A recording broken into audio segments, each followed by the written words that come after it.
He was broken, forgotten by the world. But then, a stranger, an old white man with kind eyes, looked him in the face and said, "Marcus, I'm going to make you the most successful young man you've ever dreamed of being." That single promise changed everything. This is the story of how a man who almost gave up found hope again. The rain had been falling for hours.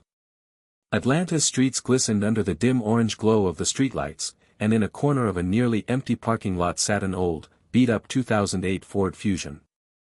Inside, Marcus Reed, a 34-year-old man with weary eyes and calloused hands, stared blankly through the fogged windshield. The sound of rain tapping on the roof echoed like the ticking of time he felt was running out.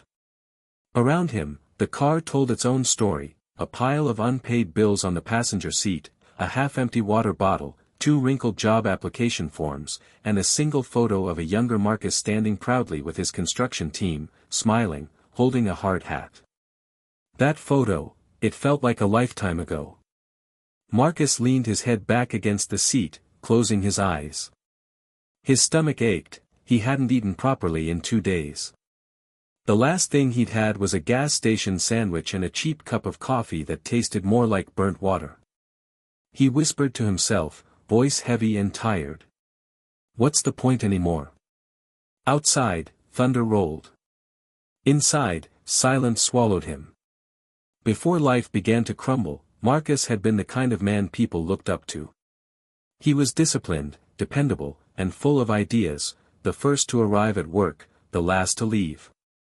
He'd grown up in a small home on the south side of Atlanta, a tight-knit neighborhood where everyone knew everyone.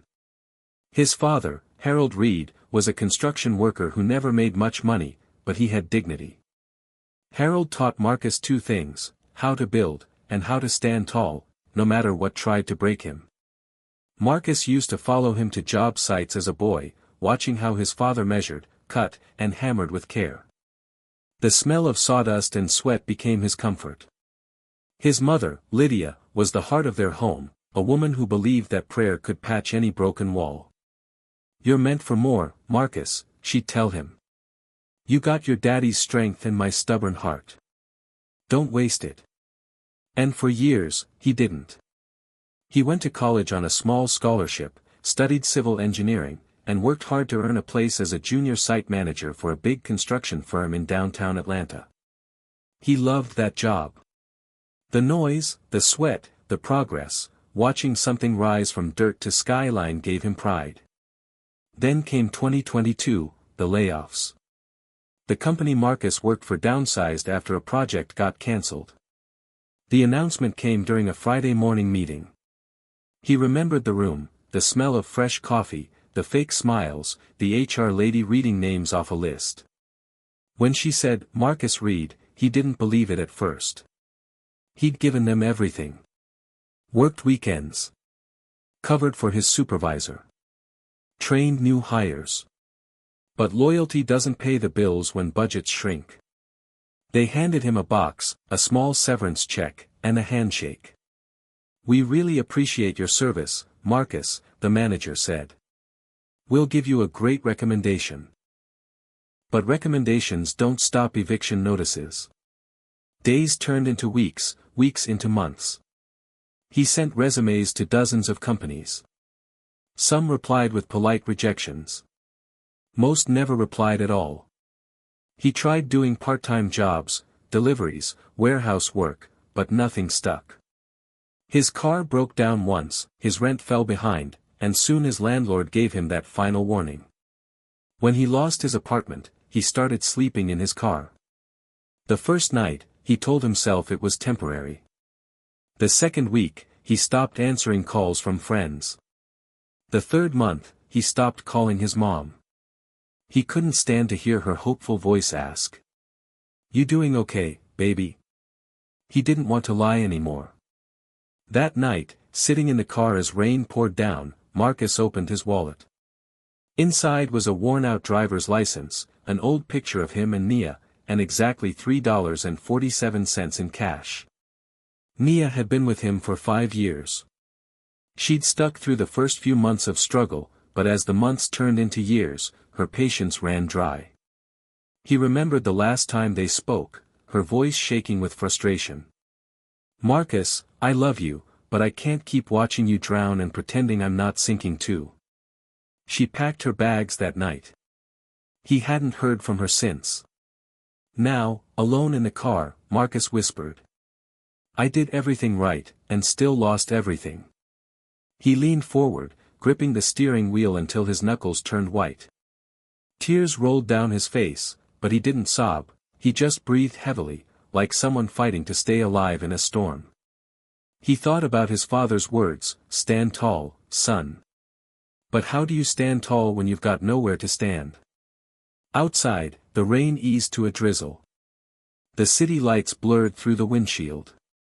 Marcus turned off the ignition and leaned back. "Maybe tomorrow," he said quietly. "Maybe tomorrow will be different." Then, as exhaustion pulled him under, he fell asleep to the hum of distant thunder. The next morning, the sky was pale and quiet. Marcus woke up stiff, his back aching from sleeping in the car seat. His phone battery had died overnight. He rubbed his eyes, looked at his reflection in the rearview mirror, unshaven, eyes sunken, a shadow of the man he used to be. He grabbed a small bottle of water, took a sip, and sighed. The sound of birds mixed with the faint noise of traffic in the distance. He decided to drive to a gas station nearby. Maybe he could afford a cheap coffee. As he started the engine, the low fuel light blinked, a silent warning that he was almost empty in more ways than one. The gas station was quiet that morning, just 2 cars parked outside and a man cleaning the windows. Marcus walked inside, the bell above the door chiming softly. He made his way to the coffee machine, pouring the smallest cup they had. The cashier, a young man scrolling through his phone, didn't even look up. Marcus placed his coins on the counter, all that he had left. He stepped outside, sipping the bitter drink, watching cars pass by. He felt invisible, like the world had kept moving while he stood still. That's when he noticed an old white pickup truck pulling into the lot. An elderly man, maybe in his 60s, stepped out. Tall, clean-shaven, wearing a flannel shirt and jeans. His face was kind, the kind that told you he'd seen life's ups and downs but never let it harden him. The man looked around, checking his phone, and walked toward Marcus. "Hey, son," the man said with a polite southern accent. "You from around here?" Marcus nodded slowly. "Yeah, born and raised." "Why you ask?" "I'm looking for the community center over on West Lake. My GPS keeps taking me to the wrong street. You know how to get there?" Marcus thought for a second. "Yeah, I know it. Take this road down to the light, make a left, then go straight till you see a big red church. It's right behind it." "Ah, I see," the man smiled. "Appreciate that." He was about to walk away, then turned back. "Say, you eaten this morning?" Marcus hesitated. "Nah, I'm good." The man looked at him for a moment, then smiled again, that kind of gentle smile that made you lower your guard. "Son, nobody's good on an empty stomach. Come on, there's a diner just across the street." "My treat." Marcus blinked. He didn't know how to respond. "I appreciate it, sir, but..." "No buts. I don't take no for an answer. Let's go." Marcus hesitated, but something about the man, maybe his tone, maybe his calm confidence, made it hard to refuse. He followed him across the street to a small diner with fogged windows and the smell of bacon in the air. They sat in a corner booth. The waitress poured them coffee, smiling politely. The man ordered pancakes and eggs. Marcus asked for the same, though his voice was quiet. After a few minutes of silence, the man spoke. "Name's Richard. Richard Hensley." Marcus nodded. "Marcus. Good to meet you, Marcus. You from Atlanta all your life?" "Yeah. Tried to make something out of myself here, didn't exactly go as planned." Richard sipped his coffee, listening, not judging, not interrupting. Marcus found himself talking, slowly at first, then more freely. About losing his job, about Nia, about sleeping in his car. He didn't know why he was sharing so much with a stranger, but for some reason, it felt safe. When he finished, Richard leaned back and said quietly, "You know, life's funny. Sometimes it don't break you because you're weak. It breaks you so you can bend in the right direction." Marcus frowned slightly. "Yeah, maybe. Just feels like I've been bending so long I forgot what standing feels like." Richard chuckled softly. "That's exactly when life tends to surprise a man." The waitress brought their food. Marcus ate like a man who hadn't tasted real food in weeks. Richard said nothing, just watched with quiet compassion. When they finished, Marcus reached for his wallet out of habit. Richard waved him off. "I told you, my treat." He pulled out a small business card and slid it across the table. "I'm working on a housing project nearby. Big one. We could use good hands. You said you worked construction, right?" Marcus looked down at the card, Hensley Development Group. He nodded slowly. "Yeah. But I don't even got proper gear no more. I'm not sure I." "Come by Monday," Richard interrupted gently. "Bring yourself. That's enough." Marcus stared at the man, unsure if he was serious. Richard stood up, placed a few bills on the table, and smiled. "Sometimes, Marcus, life don't give you a map. It just gives you a door. Monday's your door." Then he walked out, tipping his hat as he left. Marcus sat there for a long time, staring at the card. For the first time in months, he felt something stir inside him. Not hope exactly, but the faintest spark of it. He whispered, almost to himself. Maybe, just maybe. That night, Marcus sat in his car, staring at Richard Hensley's business card. The white rectangle looked simple, just a name, phone number, and the company logo embossed in silver. But to Marcus, it looked like a door he wasn't sure he was worthy to walk through. He turned the card over in his hand again and again.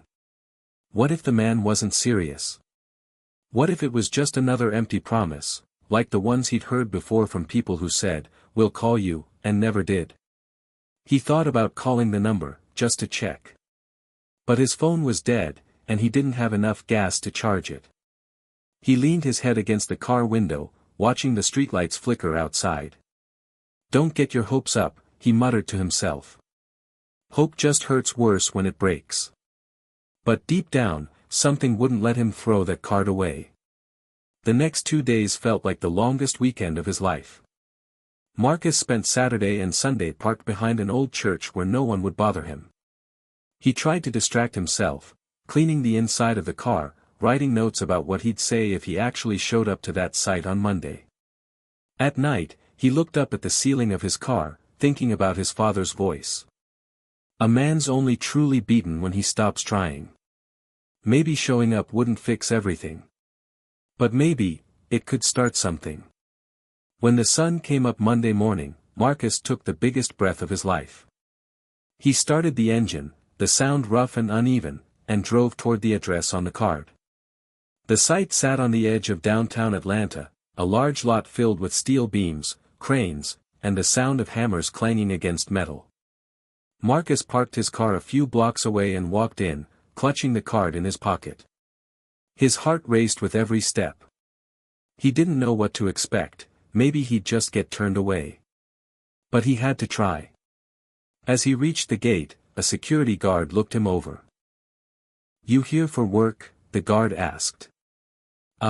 Yeah. Mr. Hensley told me to come by."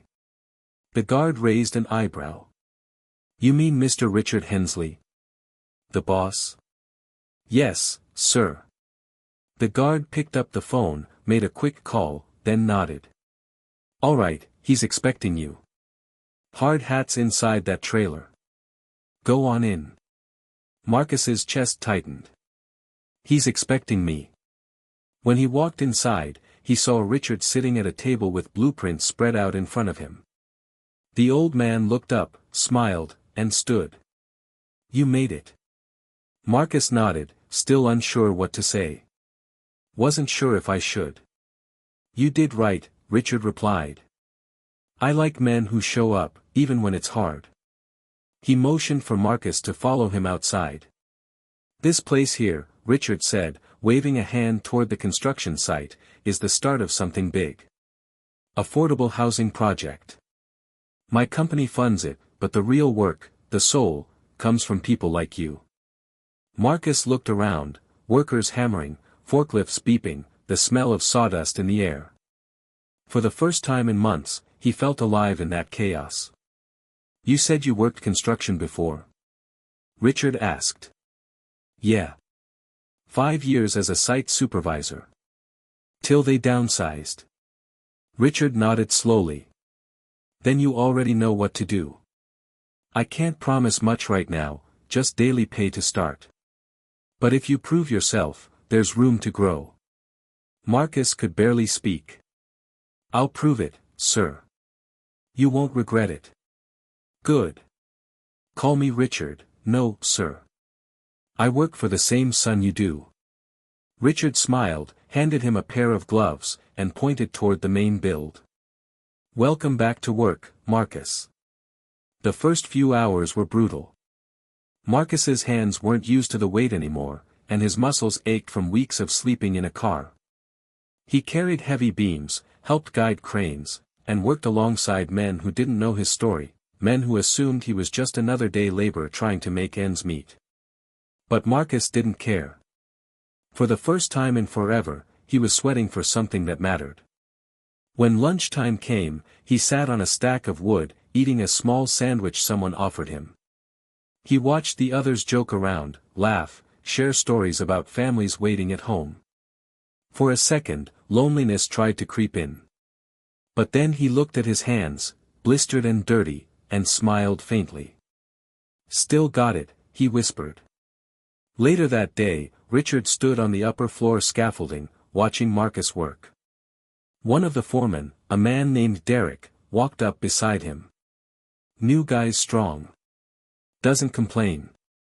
You think he'll last? Richard kept his eyes on Marcus, who was helping another worker secure a beam. He's got something most folks don't, Richard said quietly. You can tell when a man's been through the fire. He works like he's got something to prove, but not to others. To himself. Derek nodded slowly. We could use that kind of fire around here. At the end of the week, Marcus received a small envelope with cash. It wasn't much, but when he opened it, his hands trembled. He hadn't held honest pay in months. That night, he drove to a nearby grocery store. He bought a proper meal, rice, chicken, and a can of beans, and ate in his car with a smile that almost brought tears. Then he bought a cheap phone charger, plugged it in, and finally called his mother. Hey, Ma, he said softly when she picked up. The silence on the other end was followed by a shaky laugh. Marcus? Lord, I was starting to think you forgot your old mother. Never, Ma. I've just been working some things out. You eating? Yeah. I am now. Her relief came through her voice like sunlight. God still got his hand on you, son. Don't you forget that. Yeah, Marcus said, his voice thick. Maybe he sent somebody to remind me. Over the next few weeks, Marcus settled into a rhythm. Wake up before sunrise. Drive to the site. Work hard. Learn. Listen. He grew stronger again, physically and emotionally. He began helping the younger workers, teaching them how to measure frames, how to balance loads, how to work safely. The men started respecting him, not for what he said, but for what he did. And Richard? He noticed everything. Sometimes, after everyone left for the day, Marcus would find Richard still walking around, inspecting beams, taking notes. They'd exchange small talk, about weather, work, life. Each time, Marcus felt that same strange comfort, like he was talking to someone who saw through his silence. One chilly morning, Marcus arrived at the site early. When he opened his car door, he found a small paper bag sitting on the hood. Inside was a thermos of coffee and 2 biscuits wrapped in foil. A note read, "Mornings are easier with a warm belly. R." Marcus smiled quietly to himself, sitting in his car for a moment before starting work. That small act, simple as it was, hit deeper than he expected. Nobody had looked out for him in a long time. He thought about all the times he'd been invisible, all the doors that had closed in his face. And now, for reasons he didn't understand, someone had opened one without asking for anything in return. At the end of that week, Marcus stayed late to help clean up the site. When everyone left, he climbed to the top floor of the unfinished building and stood there, watching the sun dip behind the skyline. The city lights shimmered like fireflies. For the first time in years, the view didn't make him feel small. It made him feel possible. He thought about his father again, about how proud he'd be to see him working with his hands, rebuilding, not just buildings, but himself. Marcus whispered under his breath. "Guess you were right, Dad. I ain't done yet." The mornings came earlier now. Marcus no longer dreaded the sunrise, he welcomed it. The same man who once woke up hopeless in the front seat of a car now stood tall every morning before dawn, his boots tied, his hard hat in hand, ready to build again. He'd started keeping track of the days not by how many he survived, but by how much he built. Beams. Walls. Frames. Every nail he drove in felt like a small piece of his life clicking back into place. He was still sleeping in his car, but now it felt different. It wasn't home, but it was no longer the symbol of failure it used to be. It was temporary. A stepping stone. Over time, Marcus began to notice how Richard Hensley treated everyone on the site. He wasn't the kind of boss who shouted orders or flashed authority. He listened. He remembered people's names. He paid attention to who worked hard and who needed help. And when he spoke to Marcus, it was never as a superior, it was as a man speaking to another man who'd seen his share of storms. One afternoon, as the crew packed up, Richard called out, "Marcus, walk with me." They walked across the half-built structure as the orange sun lit the steel beams in gold. "You've been working hard," Richard said quietly. "Men notice that." "I notice that." Marcus nodded humbly. "Just trying to earn my place." "You already have," Richard said. "But tell me, what's next for you?" Marcus hesitated. "Honestly, I ain't thought that far.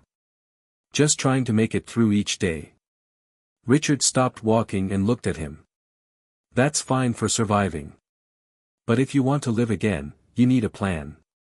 Something to climb toward." Marcus didn't answer right away. He looked out at the horizon, the crane stretching toward the sky. "I used to have one," he said softly. "Then life, kinda took it away." Richard smiled faintly. "Then take it back. Bit by bit. That's what building is, starting from what's left and making something that stands." They stood in silence for a moment, both staring out at the rising city. Something about that moment, simple and quiet, settled deep in Marcus's heart. A few weeks later, Marcus started arriving earlier than everyone else. He'd walk through the site, checking tools, making sure the place was ready before the rest of the crew showed up. Soon, the foreman, Derek, started leaving him in charge whenever he had to step out. One day, a delivery truck came in with materials, wrong size, wrong quantity. The younger workers panicked. Marcus took charge, called the supplier himself, corrected the order, and got things back on track. When Derek returned, he found everything running smoothly. "You handle this mess?" he asked. Marcus nodded, wiping sweat from his forehead. "Just had to keep things moving." "Remind me to tell the boss," Derek said, clapping him on the shoulder. "You saved us a full day." That evening, Richard approached Marcus again, smiling. "Heard you handled a mix-up today." "Just trying not to let things fall apart." "That's leadership," Richard said. That's what people like us build, not just walls, but steadiness. Then he added, almost to himself. You remind me of someone. Marcus tilted his head. Who's that? Richard paused. My son. He used to run sites like this before I retired him. There was a brief silence. He's not around anymore, Richard said quietly. Been gone a long time. Marcus didn't press further. He just nodded respectfully. I'm sorry, sir. It's all right, Richard said, forcing a small smile.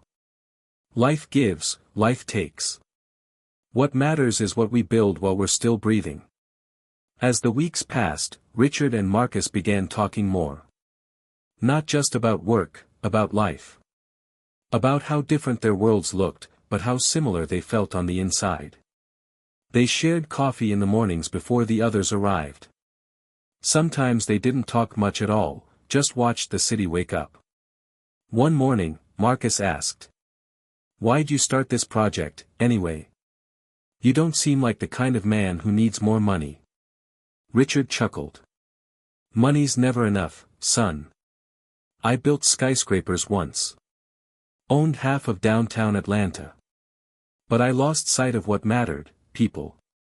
He paused, his voice softening.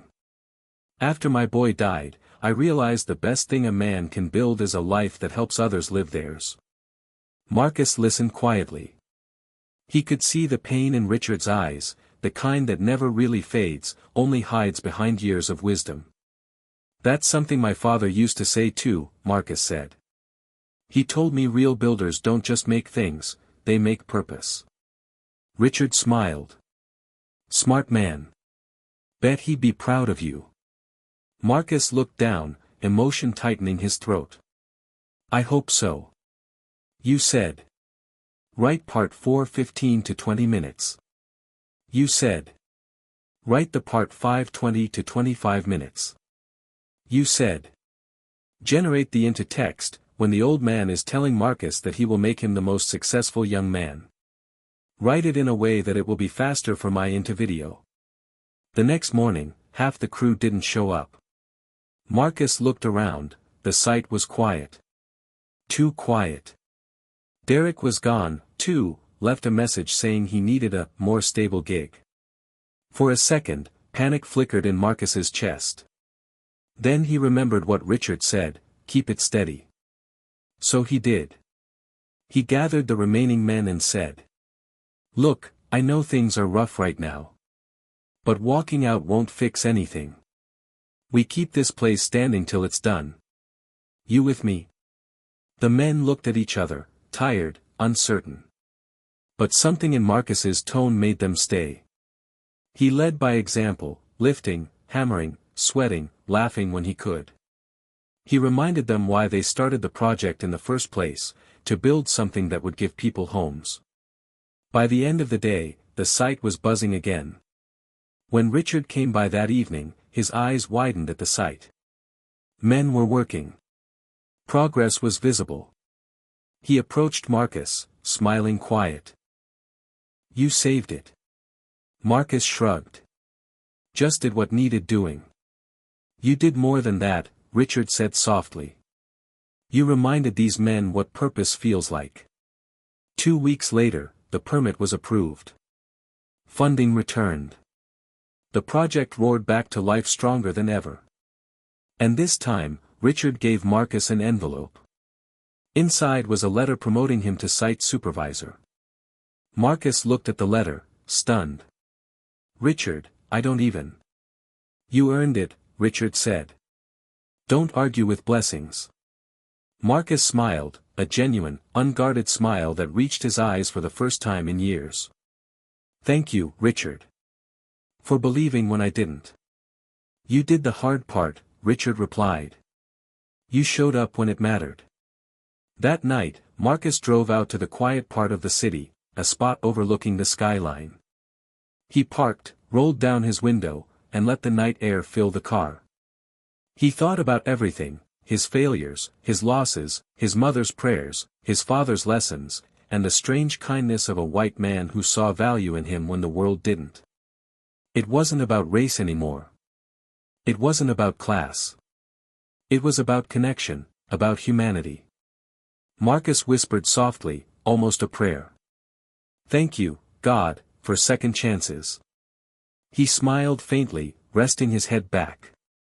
The city lights shimmered through his windshield, and for the first time in years, he didn't feel like he was watching from the outside. He felt like he was part of it again. Life doesn't always rebuild in grand miracles. Sometimes it happens slowly, one kind word, one open door, one person who chooses to believe in you when no one else does. Marcus Reed thought his story was over. But in truth, it was only turning the page, climbing out of the rubble of his past, one brick of hope at a time. Weeks passed, and Marcus grew into his new role as site supervisor. He still worked harder than anyone else, old habits die slow, but now, the men looked up to him. There was pride in his eyes again.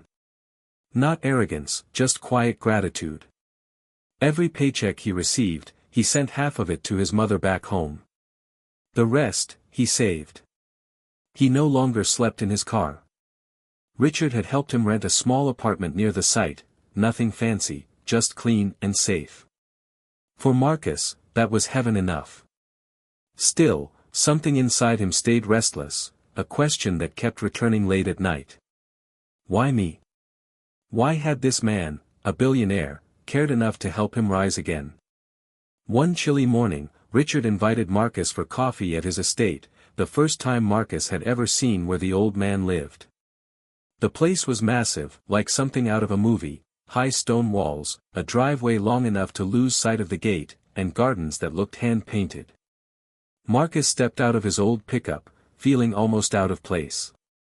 Richard greeted him on the porch with 2 mugs of steaming coffee. "Don't let the house fool you," Richard said with a smile. "It's emptier than it looks." They sat outside, watching the fog lift from the trees. "You've been doing good work," Richard said. "The crew respects you. I can see it in how they move when you speak." Marcus nodded, then hesitated. "Can I ask you something personal?" Richard chuckled softly. "You can try." Marcus looked down. "Why me, Richard? You could have helped anyone. What made you stop that day, when I was on the street?" Richard stared into his coffee for a long time. Then he said quietly, "Because I saw myself." Marcus frowned slightly. "You?" "Yes," Richard said. "Different color, different time, but same look in the eyes. I knew that feeling, the look of a man who's lost everything he built." Marcus listened closely. Richard's voice grew softer, distant. "My son, his name was Peter. He was supposed to take over the company. Smart kid, bright soul, but life took him down a path I couldn't reach him on. I was too busy building buildings, not bridges." He paused, taking a deep breath. "Drugs. Depression. Pressure. You name it. I didn't see it coming until it was too late." Marcus's chest tightened. "I'm sorry," he said quietly. Richard nodded slowly. "You remind me of him, not because of how you look, but because of how you fight. He used to have that same spark. When I saw you that night on the street. I don't know. Maybe it was God's way of giving me another chance to save a son I couldn't." The air between them went quiet. Only the wind moved the trees. Marcus looked away, his throat thick. "I don't know what to say." "You don't have to," Richard said. "Just keep living. That's thanks enough." A few days later, Marcus was working late on site when Derek, now back on the crew, handed him a sealed envelope. "Boss said this is for you. Said not to open it till you get home."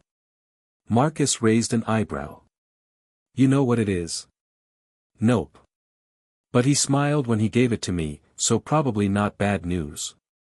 That night, in his apartment, Marcus tore it open. Inside was a letter written in Richard's neat handwriting. "Marcus.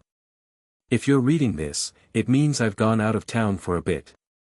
Don't worry, nothing's wrong. Just, time for me to rest a little. You're in charge of the site until I get back.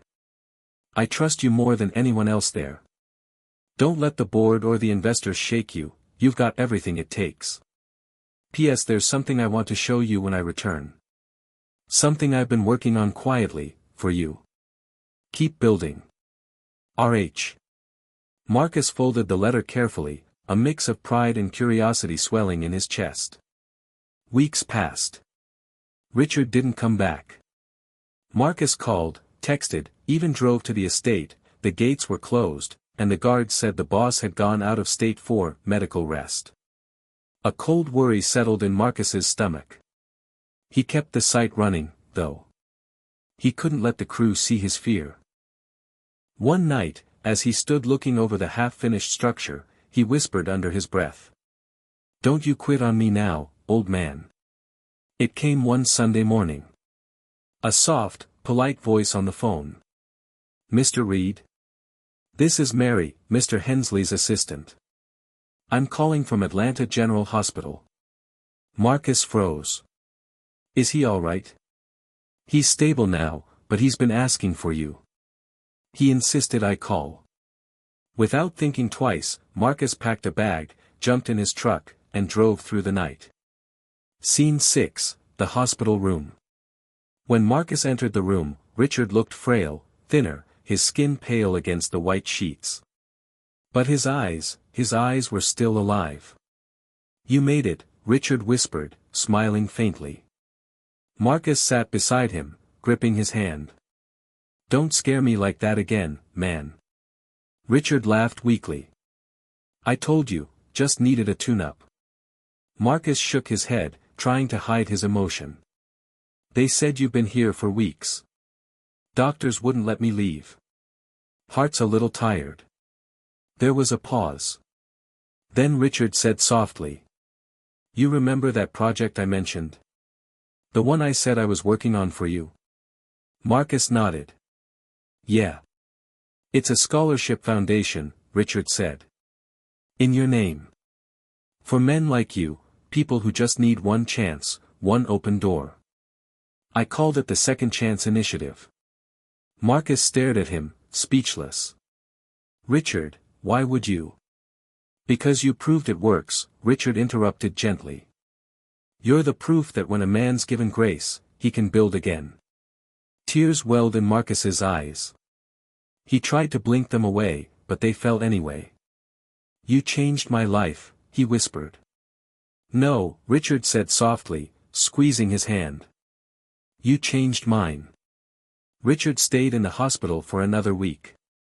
Marcus never left his side. They talked about everything: life, regrets, faith, the things that still hurt, and the things worth forgiving. One night, Richard asked him, "Do you believe people meet for a reason?" Marcus nodded slowly. "Yeah. I think God connects broken pieces so they can fix each other." Richard smiled faintly. "Then I guess you were my missing piece." Marcus swallowed hard, trying not to cry. "You still got plenty of years left, old man." "Maybe," Richard said softly. "But if not, I've seen enough. I've seen grace." That was the last real conversation they had. Richard passed away peacefully 2 nights later, in his sleep, with a faint smile on his face. Weeks later, Marcus stood at the ribbon cutting of the new housing project. It was finished. The Hensley Hope Residences. Affordable homes for families who'd been homeless or struggling, funded by the Second Chance Initiative. The crowd was full of faces, men, women, and children who reminded Marcus of who he once was. He took the stage, his heart heavy but full. "A man once told me," Marcus began, "that building isn't just about walls, it's about purpose. About helping people stand again." That man was Richard Hensley. He gave me a chance when I didn't believe I deserved one. And because of him, this place stands today. He paused, emotion tightening his voice. He taught me that life's biggest surprises come when you're ready to give up, but you keep one corner of your heart open for grace. The crowd fell silent, listening deeply. This isn't the end of his story. It's the beginning of many more.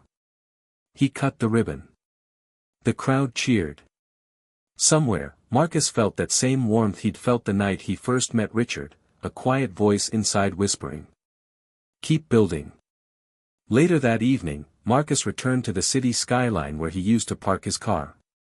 He stood there, watching the lights flicker across the horizon. He whispered softly. I almost gave up, but life had other plans. He looked up, tears shining in his eyes. Thank you, Richard. For believing. The wind carried the sound of hammers and laughter from a distance, workers building something new.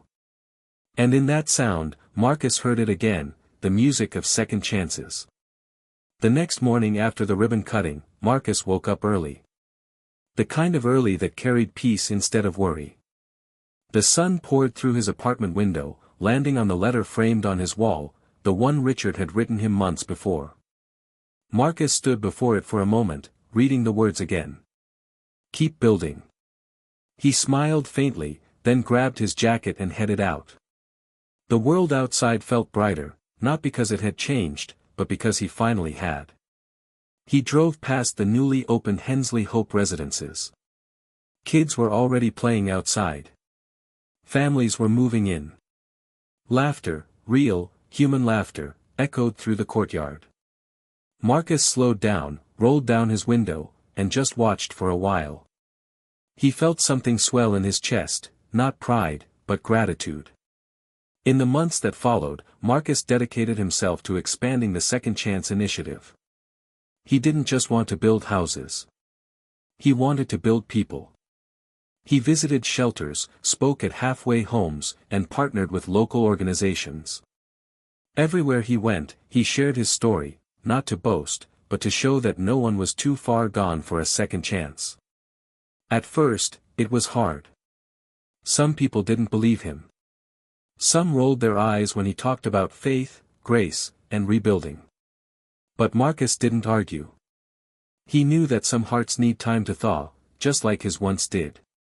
He'd often say in his quiet, steady tone, I'm not here to save you. I'm here to remind you that you're still worth saving. That line became the slogan of the initiative. And people listened. Soon, applications flooded in, men and women who had been homeless, addicted, imprisoned, or just lost. Years passed.